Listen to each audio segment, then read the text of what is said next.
Hi hello నమస్తే, నేను మీ Vijayalakshmi. English వాడు వచ్చాక రాముడు ఒక పాత్ర అయ్యాడు, కానీ అంతవరకు రాముడు మన వెంట నడిచిన దేవుడు.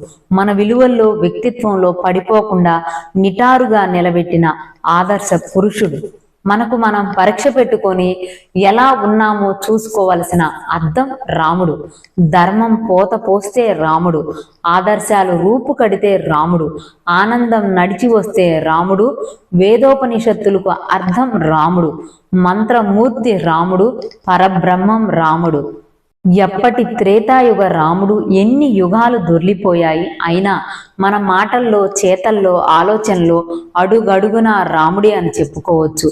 చిన్నప్పుడు మనకు స్నానం చేయించగానే నీళ్లను సంప్రోక్షిస్తూ అమ్మ చెప్పిన మాట శ్రీరామ రక్ష సర్వజగద్రక్ష అనని. బొజ్జలో ఇంత పాలు పోసి ఉయ్యాలలో పడుకోబెట్టిన వెంటనే పాడే పాట రామాలాలి మేఘ శ్యామాలాలి. మన ఇంటి గుమ్మం పైన వెలిగే మంత్రాక్షరాలు శ్రీరామ రక్ష సర్వజగత్ రక్ష. మంచో చెడో ఏదో ఒకటి జరగగానే అనాల్సిన మాట అయ్యో రామ. వినకూడని మాట వింటే అనాల్సిన మాట రామ రామ. భరించలేని కష్టానికి పర్యాయ పదం రాముడి కష్టం. తండ్రి మాట జవదాటని వాడిని పొగడాలంటే రాముడు. కష్టం గట్టెక్కే తారక మంత్రం శ్రీరామ. విష్ణు సహస్రనామం చెప్పే తీరిక లేకపోతే అనాల్సిన మాట శ్రీరామ శ్రీరామ శ్రీరామ. అన్నం దొరక్కపోతే అనాల్సిన మాట అన్నమో రామచంద్ర. వయసుడిగిన వేళ అనాల్సిన మాట కృష్ణ రామ. తిరుగులేని మాటకు రామబాణం. సకల సుఖశాంతులకు రామరాజ్యం. ఆదర్శమైన పాలనకు కొలమానం రాముడి పాలన. ఆజాని బాహుడి పోలికకు రాముడు. అన్ని ప్రాణులకు సమంగా చూసేవాడు రాముడు. రాముడు ఎప్పుడూ మంచివాలుడే. చివరకు భారతీయ ఇంగ్లీష్ వ్యాకరణంలో కూడా రామ కిల్లుడు Ravana, Ravana was killed by Rama. ఆదర్శ దాంపత్యానికి సీతారాములు.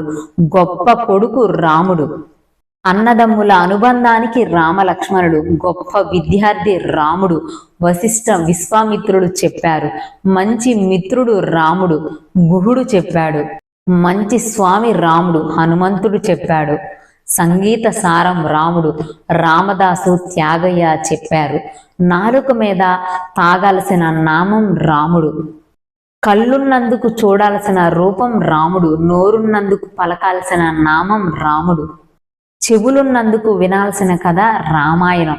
చేతులున్నందుకు మొక్కాల్సిన దేవుడు రాముడు. రామాయణం పలుకుబళ్ళు మనం గమనించంగానే భారతీయ భాషలన్నిటిలో రామాయణం ప్రతిధ్వనిస్తూ ప్రతిఫలిస్తూ ప్రతిబింబిస్తూ ఉంటుంది. తెలుగులో కూడా అంతే. ఎంత వివరంగా చెప్పినా అర్థం కాకపోతే రాత్రంతా రామాయణం విని పొద్దున్నే సీతకు రాముడేమవుతాడని అడిగినట్లే ఉంటుంది. చెప్పటానికి వీలు కాకపోతే అబ్బో అదొక పెద్ద రామాయణం అంటాము. జవదాటటానికి వీల్లేని ఆదేశం అయితే సుగ్రీవుడి ఆజ్ఞ, లక్ష్మణ రేఖ అంటాము. ఎంతమంది ఎక్కినా ఇంకా చోటు మిగిలితే అదొక పుష్పక విమానం అంటాము. చూసి రమ్మంటే కాల్చి వస్తే హనుమంతుడు. పెద్ద పెద్ద అడుగులు వేస్తే అగంధుడి అంగలు. మెలకువలేని నిద్ర చేస్తే కుంభకర్ణుని నిద్ర. పెద్ద ఇల్లు లంకంత ఇల్లు అంటాము. ఎంగిలి చేసి పెడితే శబరి అంటాము. ఆడవారి గురించి అసలు ఆలోచనలే లేకపోతే ఋష్య శృంగుడు అంటాము. అల్లరి మోకలకు నిలయం అయితే కిష్కింద కాండ అంటాము. విషమ పరీక్షలన్నీ మనకు రోజు అగ్ని పరీక్షలే అంటాము. పితురులు చెప్పేవారందరూ మందరలే. యుద్ధం అంటే రాముడు రావణుడు యుద్ధమే అంటారు. ఎప్పటికీ రగులుతూ ఉండేవన్నీ రావణ కాష్టలే. కొడితే బుర్ర రామకీర్తన పాడుతుంది. ఇది విచిత్రమైన ప్రయోగం. సీతారాములు తిరగలేని ఊళ్ళు తెలుగు నేల మీద ఉండనే ఉండవు.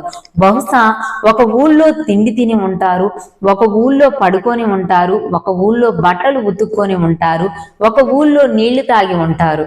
ఒంటి మిట్టది ఒక కథ, భద్రాద్రిది ఒక కథ. అసలు రామాయణమే మన కథ.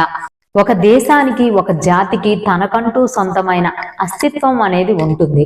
ఆ అస్తిత్వం చుట్టూ అల్లుకున్న అనంతమైన చరిత్ర ఉంటుంది. ఆచారాలు సాంప్రదాయాలు ఉంటాయి, భాషా సంస్కృతులు ఉంటాయి, నమ్మకాలు ఉంటాయి. ఆ నమ్మకాలను కట్టుకున్న గుడి గోపురాలు ఉంటాయి. ఆ గుడి గోపురాల్లో కొలుచుకునే దైవాలు ఉంటారు. ఆ దైవాల ఆవిర్భావ ఘట్టాలు, లీలలను తెలిపే పురాణాలు ఉంటాయి. ఆ పురాణాల్లో ఏ కాలానికైనా నిలిచి వెలిగే ఆదర్శాలు ఉంటాయి. ఆ ఆదర్శాల అద్దంలో మనల్ని మనం చూసుకుంటూ నడవలసిన విలువలు ఉంటాయి. ఆ విలువలను తెలుసుకుంటే జ్ఞానం, పారాయణం చేస్తే పుణ్యం, ఆచరిస్తే పుణ్యం, పురుషార్థం. అలా భారతీయులకు ఆదర్శం రామాయణం. మనిషిని గెలిపించడానికి మనిషిగా దిగి వచ్చిన దేవుడు రాముడు.